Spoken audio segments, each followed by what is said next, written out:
Juan Pablo Restrepo, que ya está acá con nosotros, es doctorando en filosofía por la Universidad de Buenos Aires, ha enseñado por más de 15 años yoga y meditación y es practicante de budismo en las tradiciones indo-tibetana y zen. Actualmente investiga temas relacionados al antropoceno, la catástrofe ecológica y la manera en que ésta afecta las narrativas espirituales. Vive en Epuyén, un lugar en la Patagonia Argentina, que ayer tuvo una tormenta tremenda, así que gracias Juanpa por estar acá, donde construye junto a su pareja, Jade Sibori, Gaia Refugio, un espacio dedicado a la sanación y liberación del humano y la tierra, sobre el que hablaremos durante la tarde. Su ponencia hoy se titula, como ya nos adelantó, Cuerpos en diálogo, perspectivas dislocadas, y Juanpa, te doy la palabra. Muchas gracias a todas las personas que se unen hoy y obviamente a las organizadoras, los organizadores, tremenda labor que hay detrás de esto, así que gracias por tejer esta reunión.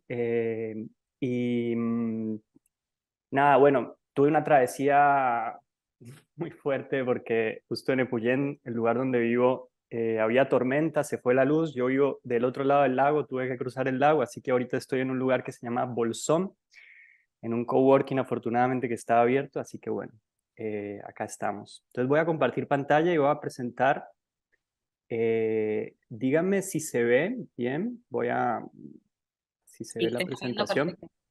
Se ve. Listo, perfecto. Entonces, a ver, bueno, son tres temas que me gustaría tejer en esta presentación. El primero, que creo que es el que uno de los temas que nos convoca, es budismos, y lo pongo en plural porque obviamente las tradiciones son plurales. La tradición budista es una tradición plural. El segundo tema que nos convoca es la crisis ecológica. Yo he trabajado durante un tiempo con este concepto llamado antropoceno, y de hecho es un concepto que venimos trabajando junto a Florencia, Belén y el equipo del Núcleo de Etnografías Amerindias desde hace unos años. Así que creo que parte de lo que voy a compartir hoy se debe a esas conversaciones que hemos tenido en el núcleo. Y el tercer concepto o el tercer lugar que vamos a tratar de integrar en esta presentación son las perspectivas indígenas. A ver, listo. Entonces quisiera comenzar con esta frase de Joanna Macy, que me parece que es una gran ancestra y que nos guía en el camino de establecer este diálogo entre budismo, ecología y perspectivas indígenas. Dice ella, y aún así, de todos los peligros que enfrentamos, desde el cambio climático a las guerras nucleares, ninguno de ellos es tan grande como la muerte de nuestras respuestas. El trayecto que vamos a seguir en esta presentación es presentar el antropoceno como un concepto liminal o como un concepto de frontera. Voy a explicar por qué lo considero así. Y que nos indica que estamos yendo a habitar otra tierra. Esto es lo que algunos teóricos llaman una tierra post-holoceno. Después voy a plantear algunas respuestas al antropoceno, basándome bastante en un filósofo que se llama Bruno Latour, pero más que en su filosofía, en el gesto que propone en el antropoceno como un bajar a tierra o como un aterrizar. Él tiene un texto que a mí me gusta mucho que se llama ¿Dónde aterrizar? Y a partir de estas respuestas voy a tratar de evaluar cuáles son los desafíos del antropoceno, la crisis ecológica, los desafíos que puede llegar a percibirse el budismo de las tradiciones budistas. Yo planteo un desafío ontológico, puedo distinguir un desafío ontológico, un desafío en las perspectivas de la realidad, un desafío histórico que tiene que ver con los diálogos que emergen dentro de la crisis ecológica entre el budismo y otras epistemologías o ontologías. Y dentro de este desafío histórico voy a estar centrándome en como dos conceptos que me parecen claves, que es el concepto de cuerpo-territorio, cuerpo extendido o cuerpos múltiples, que ya Florencia estuvo hablando un poco de ellos. Y el otro concepto, experiencia, sería la comunicación extendida con otros que humanos. El tercer desafío es el desafío que considero ritual, o sea, cómo se actualizan los rituales dentro del antropoceno, de la crisis ecológica. Dentro del ritual tengo dos perspectivas que quisiera abordar. Una es el honrar el dolor o el duelo, y la segunda es cómo pensar los preceptos dentro del antropoceno, que es algo fundamental para quienes practicamos budismo. Y el cuarto es el desafío político, ¿no? Creo que hay un desafío político urgente, ¿no? Dentro de las sanghas y las comunidades budistas. Y voy a terminar haciendo como una conclusión a partir de qué suscitan estos nuevos diálogos. Hay una expresión que me gusta mucho de Donna Haraway, esta filósofa norteamericana, que habla sobre las SF, Science Fiction, Speculative Fiction, ¿no? Entonces son como podemos pensar ficciones espirituales a partir de las nuevas condiciones que nos trae el antropoceno. Y esto obviamente trae el lugar de la imaginación, y quizá podamos pensar espiritualidades terrestres, espiritualidades post-holoceno. Es una pregunta que dejo abierta. Entonces, el término antropoceno, como dicen Stephen Crutzen y McNeill, sugiere que la Tierra ha dejado su época geológica natural, el actual estado interglacial llamado Holoceno. Las actividades humanas se han vuelto tan penetrantes y profundas que rivalizan con las grandes fuerzas de la naturaleza y están empujando a la Tierra hacia una tierra incógnita, una terra incógnita. La Tierra se está moviendo rápidamente a un estado menos biológicamente diverso, menos boscoso, mucho más cálido y probablemente más húmedo y tormentoso. Eso lo podemos ver, por ejemplo, en lo que acaba de pasar en México, ¿no? Una tormenta, un huracán que no se pudo predecir, ¿no? Estamos yendo hacia una nueva tierra. Y tienen algo que a mí me gusta mucho, esta frase, en este texto dicen Stephen Crutzen y McNeill, que la Tierra está empezando a operar en un estado no análogo, un estado que la humanidad no conoce. Hay dos conceptos que fueron mencionados en el video, sobre todo el que tenemos en la derecha de la pantalla, el de los límites planetarios, los nueve límites planetarios propuestos por el Centro de Resiliencia de Estocolmo, y Rockstrom y todo su equipo, ¿no?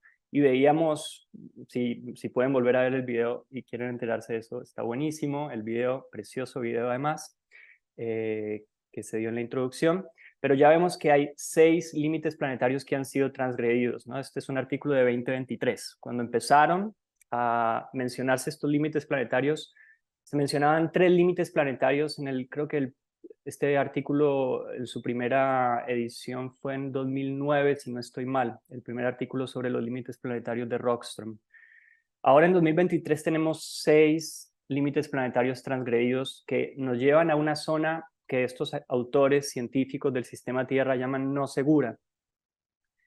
Y pareciera que esta transgresión no va a traer cambios graduales, va a traer cambios drásticos, ¿no? Lo que algunos científicos del sistema Tierra llaman puntos de inflexión, que es la que tenemos en la izquierda, ¿no? Que son procesos interconectados que van a hacer que la Tierra cambie rápidamente de estado. Entonces, tenemos acá el artículo Climate Tipping Points, Too Risky to Bet Against, ¿no? De Lenton.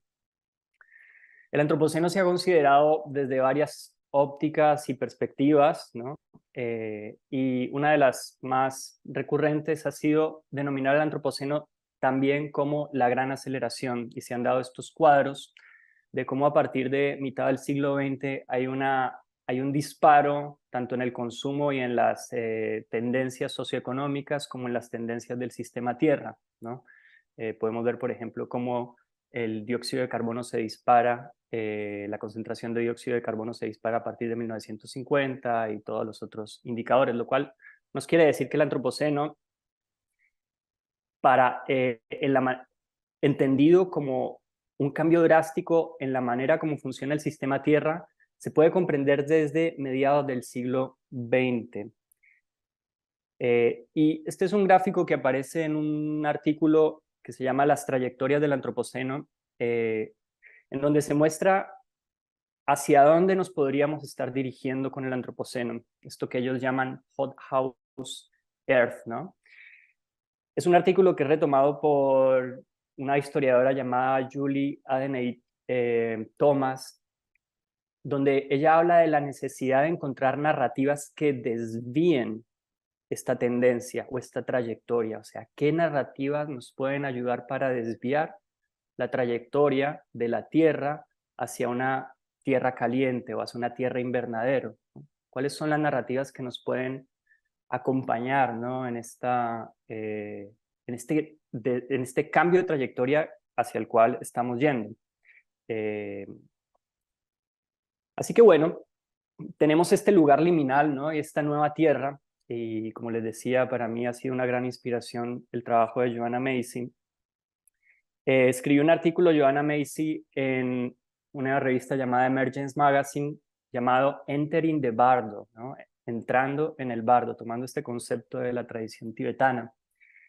Dice, nos encontramos en un espacio sin mapa, algo que yo relaciono con el antropoceno, con estas nuevas condiciones del antropoceno, con la probabilidad de un colapso económico y una catástrofe climática en ciernes. Parece como si estuviéramos en un terreno movedizo, donde los viejos hábitos y los viejos escenarios ya no se aplican. En el budismo tibetano, este espacio o brecha entre mundos conocidos se denomina bardo. Es aterrador. También es un lugar de transformación potencial.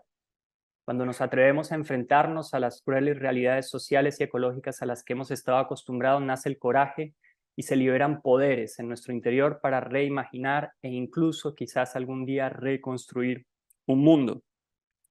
No apartes la mirada, no desvíes la mirada, no te des vuelta. Y otra de las referencias que yo tengo para pensar este concepto de antropoceno como lugar límite o como lugar fronterizo es el trabajo de Gloria Anzaldúa, mujer feminista chicana, tiene dos textos preciosos, La frontera y Luz en la oscuridad. Y yo hacía referencia a ella, o hago referencia a ella, a este concepto que ella tiene de Nepantla, ¿no? Este espacio también, esta rajadura entre mundos, este espacio que estamos empezando a sentir, ¿no? Que algo se acaba y algo nuevo está empezando. Es algo similar a lo que Joanna Macy denomina bardo, o la tradición tibetana denomina bardo. Y el antropoceno como ruptura. Voy a leer esta cita de Anzaldúa que me parece bellísima. En este lugar entre medio, Nepantla, dos o más fuerzas se chocan y quedan tambaleando al borde del caos, un estado de entreguerras. Estas tensiones entre extremos crean grietas o rajaduras en las membranas que rodea, protege y contiene las diferentes culturas y sus perspectivas. Nepantla es el lugar donde al mismo tiempo somos desconectados y unidos a cada uno de nuestras varias culturas, desde el puente, esta noción de puente que va a ser fundamental para lo que voy a hacer ahorita. Quien observa puede ver a través del gran proceso simbólico que está tratando de hacerse consciente a través de una situación de vida o evento particular. La frase que tiene ahí en el dibujo este que encontré en Pinterest está muy linda, ¿no? Aun cuando temblemos ante futuros inciertos, que encontremos la enfermedad, la muerte y la adversidad con fuerza, que bailemos o dancemos en frente a nuestros miedos, dicen en la cita de abajo. Porque yo creo que la exigencia o el desafío del antropoceno es, si vamos a hacer este diálogo entre budismos y perspectivas amerindias o perspectivas indígenas, es ir hacia la frontera, ir hacia ese lugar de no saber, ir hacia ese lugar de no esencialismos. Y el antropoceno trae esta pregunta, ¿no? Como, ¿cuál es una respuesta apropiada? Una pregunta que ya se hacía Jung Men en el Blue Cliff Record, ¿no? En el Hekingan Roku, el caso 14. Un monje pregunta a Jung Men, ¿cuál es la enseñanza de toda una vida? Jung Men respondió, una respuesta apropiada. ¿Cuál es una respuesta apropiada en el antropoceno? Ayer Elvira hablaba sobre este cuerpo resonante y me recordó esta imagen de la revista Nature, que fue una imagen que dio inicio, que fue la portada de todo un número dedicado en la revista Nature a el antropoceno, y veíamos este cuerpo compuesto de muchas cosas, este cuerpo resonante, pero hoy cómo resuena ese cuerpo frente, por ejemplo, a la constitución en nuestro propio cuerpo de microplásticos, ¿no? ¿Cómo podemos pensar ese cuerpo resonante no en una naturaleza prístina en la cual ya no vivimos, no en el Holoceno, sino hoy? Esa es como, creo, una pregunta totalmente desafiante, ¿no? Yo traía esto de la exposición de Elvira ayer. Entonces, diversas respuestas pueden suceder en torno al antropoceno. Yo tengo un mapa que propongo, ¿no? Obviamente es algo totalmente heurístico, no es algo que se da en la realidad, que lo relaciono con las narrativas espirituales. ¿Cuáles son las respuestas al antropoceno desde las narrativas espirituales? Yo tengo como 4 posibilidades, ¿no? De cómo se puede hacer responsable al antropoceno o cómo las narrativas espirituales se hacen responsables o responden hábilmente, trayendo la terminología de árabe. En el primera parte,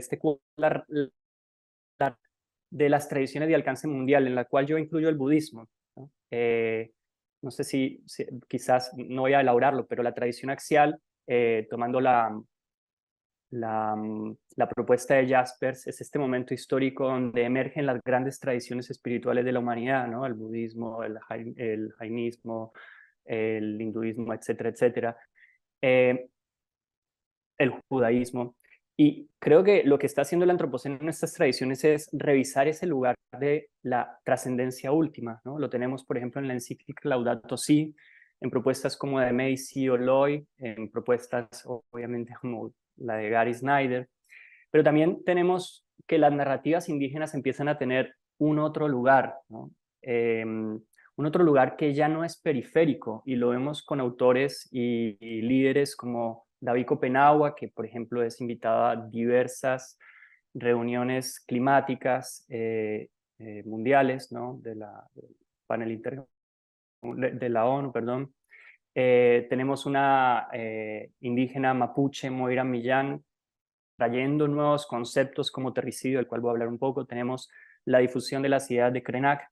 Bueno, la pregunta que yo hago es cómo pensar las prácticas espirituales, y el Buda-Dharma en particular. Ya había dicho que este gesto de aterrizar, bajar a tierra, que tomo de Bruno Latour, que murió hace poco, es un gesto que a mí me gusta pensarlo para las prácticas en general y cómo pensarlo para el Buda-Dharma en particular.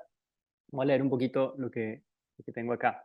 Me animo a pensar que la intrusión de Gaia, que es un término que también utiliza Stengers, que es un término de Isabel Stengers, esta intrusión de Gaia, cómo Gaia intruye en nuestras prácticas, intruye no sé si es la palabra, pero se introduce o casi que fuerza nuestras prácticas a responder a una nueva condición, obliga a un gesto que, siguiendo a Bruno Latour, podemos denominar un bajar a tierra, hacer aterrizar las prácticas espirituales. Y yo lanzo estas preguntas, ¿no? ¿Es posible? ¿Es deseable? ¿Cómo bajan a tierra nuestras prácticas? ¿Cómo responden las diversas tradiciones budistas a esta intrusión de Gaia y al antropoceno? En la exploración de bajar a tierra y responder apropiadamente, responder hábilmente a la crisis ecológica o intrusión de Gaia, las tradiciones budistas tienen un desafío en varios frentes. Como ya lo dije en el trayecto, se puede distinguir históricos, un desafío histórico, ontológico, práctico o ritual y político, los cuales obviamente no están separados, sino que se entraman entre sí.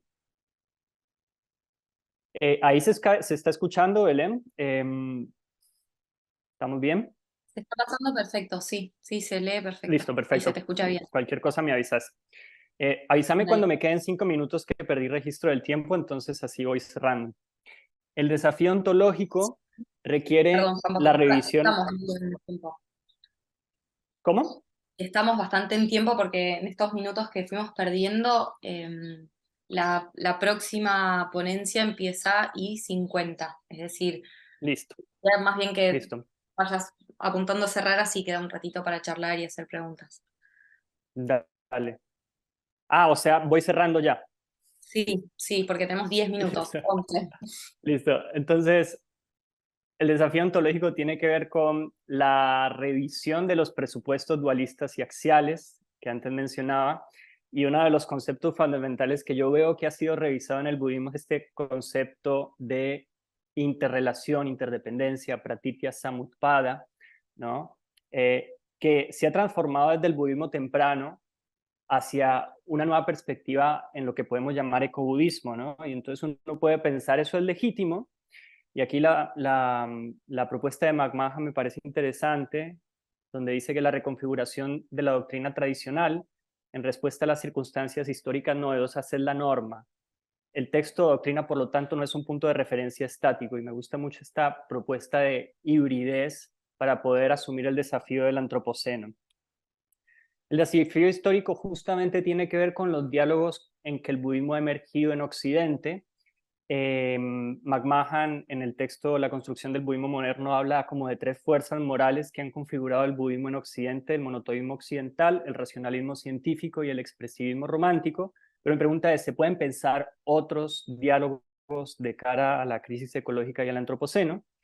Y la respuesta obviamente es sí, ¿no? ¿Y cómo hacerlo? Bueno, encontrando puentes, como dice Ansaldúa o como propone Ansaldúa. 2 de estos puentes para entablar una conversación dentro del Buda Dharma con las tradiciones amerindias o el perspectivismo amerindio son el cuerpo-territorio y la comunicación extendida. Esta es una frase de Timoteo que no voy a leer, pero que está muy bella, ¿no? Sobre esta noción de cuerpo-territorio, cuerpo como territorio, como decía antes Florencia, cuerpo, pensamiento que surge de la tierra. Y estas son perspectivas budistas, ¿no? De Dogen, de Thich Nhat Hanh o de Shantideva, donde se habla de este cuerpo extendido, de esta posibilidad de extender el cuerpo más allá del sí mismo. Yo creo que igual Perdón, hay... no te quiero interrumpir, pero Dale, sí, usa esos 10 minutos, usa esos 10 minutos. dale, dale, dale. Así, dale, Eh, hay perspectivas entonces dentro del budismo que nos pueden ayudar a entender un cuerpo extendido. Sin embargo, yo creo que hay diferencias fundamentales si está en la noción de arraigo. Los cuerpos territorio indígenas o los cuerpos territorio, por ejemplo, que se proponen como en los ecofeminismos territoriales indígenas, como el propuesto aquí por Moira Millán, son cuerpos arraigados, no son cuerpos territorio abstractos, no son una extensión de un yo, como si la planteaba, por ejemplo, ciertas corrientes de la ecología profunda con esta noción de self-realization, sí, autorrealización, que pareciera algo abstracto, ¿no? Algo más, sí, abstracto. Esto es completamente arraigado. Los cuerpos territorio propuestos dentro de las perspectivas indígenas están arraigados a un territorio, a una serie de relaciones, no son simplemente extensiones de la identidad. Me gusta mucho esta frase de Moira que dice: cuando nosotras decimos que somos cuerpo territorio, no es poesía, es verdad. El territorio nos habita. El territorio tiene un ecosistema espiritual sumamente complejo, vastísimo, con una diversidad de fuentes distintas que habitan nuestras cuerpos. Y entonces somos lo que el territorio decide. Y ahí ya la lógica antropocéntrica se va al carajo. Y ahí ya no hay manera de poder explicarlo desde las estructuras racionalistas de esta matriz civilizadora. Entonces, cuerpo-territorio es un puente que me parece que puede ser puente que permita relaciones entre Buda Dharma y perspectivas amerindias o indígenas. Y el otro es esta comunicación extendida que yo, inspirado fuertemente en Gary Snyder, ¿no? Que él mismo se decía que proponía un budismo animista. Entonces ahí ya hay una especie de conversación. De hecho, Gary Snyder dialogó con las perspectivas nativas americanas del norte, ¿no? En sus poemas, por ejemplo, Turtle Island, ¿no? Que es el nombre que se le da a Estados Unidos al territorio de Estados Unidos dentro de las comprensiones indígenas, y Turtle Island es uno de los poemarios más famosos de Gary Snyder. Y tengo esta cita de Snyder que dice: no puedo declarar haber tenido una gran experiencia de iluminación o algo por el estilo, pero he tenido algunas veces una percepción muy profunda y movilizadora en la cual todo estaba vivo. El principio fundamental del animismo, dice Snyder, y donde en cierto nivel no hay jerarquías en las cualidades de la vida. Eso es muy similar a lo que Florencia mencionaba como el perspectivismo amerindio, o podemos decir también el animismo. Animismo es un concepto que trae Philippe Descola. Perspectivismo sería más de Viveiros de Castro, otro antropólogo brasileño. Y es esta idea de continuidad, ¿no? Que permite una comunicación más allá de lo humano o por fuera de lo humano, una comunicación extendida. Y el desafío ritual tiene que ver con la actualización de estas perspectivas, o como dice Varela, con la enacción de estas perspectivas dentro de un contexto ritual. Esta es Para inspirarme traigo la propuesta de Claudio Carvalhaes, que tiene un libro maravilloso que se llama Rituals at the End of the World, y él es un teólogo, y yo transformé un poco las preguntas que él hace para hacerlas como más en sintonía con el Buda Dharma. Él lo hace desde la teología cristiana. Si pensamos en la transformación de nuestras comunidades, ¿dónde están los ríos y los mares en nuestras espiritualidades? Hay árboles en nuestros preceptos, hay animales en nuestros sutras y en la manera en que entendemos el Dharma. ¿Tiene lugar en nuestro Dharma otros seres además de los humanos? En nuestras ceremonias y meditaciones, ¿honramos a Buda y nuestros maestros del mismo modo que honramos a otras especies y a la tierra en la que vivimos? ¿Conectamos con el despertar y nuestra naturaleza búdica a través de la tierra, las semillas, los frutos? ¿Con quién necesitamos relacionarnos de nuevo? ¿Cuál es el sentido profundo del dónde en nuestro Buda Dharma? O sea, el lugar, ¿qué lugar ocupa el lugar en nuestro Buda Dharma, las liturgias que lo componen y las espiritualidades? Yo torcí un poco lo que dice Carvalhaes para llevarlo hacia el budismo, esas preguntas. Y en los desafíos rituales yo creo que algo que nos ha enseñado Joan Macy es a honrar el dolor. Yo participo de una iniciativa que se llama Reconectando, que facilita procesos inspirados en Joanna Macy, en el trabajo que reconecta de Joanna Macy, pero con muchas otras herramientas, y han tomado la lectura ritual de este texto de la Comisión de la Verdad para integrar el dolor que ha sufrido la tierra en el contexto armado colombiano, en la guerra que ha sucedido en Colombia. Y la pregunta es, ¿cómo sintió la tierra el conflicto? Y yo creo que es una pregunta totalmente hermosa, necesaria y válida hacerla hoy en el contexto del antropoceno, que nos puede ayudar a conectar con el duelo. No lo voy a leer. Los 5 votos de Gaia es otra de las estrategias rituales que pueden nombrarse como una respuesta ávida a los desafíos del antropoceno. Y el trabajo con la herida. Voy a leer esta frase ya para ir terminando, de Ansaldúa, ¿no? Dice: estamos todos heridos, todas heridas, todes herides, pero no podemos conectar a través de la herida que nos alienó de los otros. Perdón. Cuando la herida forma una cicatriz, la marca puede convertirse en un puente que conecta personas separadas. Me parece muy bello. Lo que pasó puede que haya estado fuera de nuestro control, pero podemos controlar cómo reaccionamos ante lo que pasó y lo que hacemos al respecto. Usemos el arte, la imaginación y yo diría la espiritualidad para descubrir cómo nos sentimos y pensamos y para ayudarnos a responderle al mundo. Y por último, el desafío político, ¿no? Que yo creo que nos puede ayudar a pensar en el Buda Dharma un cierto activismo espiritual. La tenemos a Berta Cáceres aquí, que va a leer la cita de Berta Cáceres, asesinada en el 2016.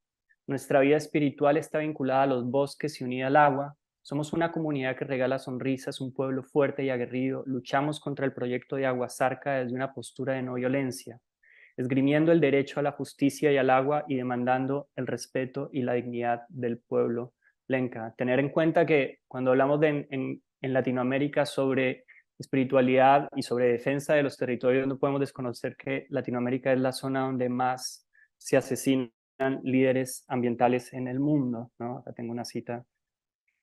Así que me queda un minuto, creo que voy a ir terminando. Muchas gracias, Juanpa. Bueno, Perdón por gracias. No, las ¿cómo? Perdón, al dificultades. contrario, las dificultades, más bien nosotros estamos plenamente agradecidos por tu presencia, por tu travesía, por tus esfuerzos, por tus palabras. Así que, Mm, bueno, gracias por mm. haber estado acá. Te esperamos a la tarde. A quienes Dale, tengan ganas de seguir escuchando lo que hacen allá en la Patagonia, van a participar de Diálogos en Acción. Así que ahora damos por finalizada esta ponencia y esperamos la próxima de Damcho. Bueno, Juanpa, de nuevo, muchas gracias.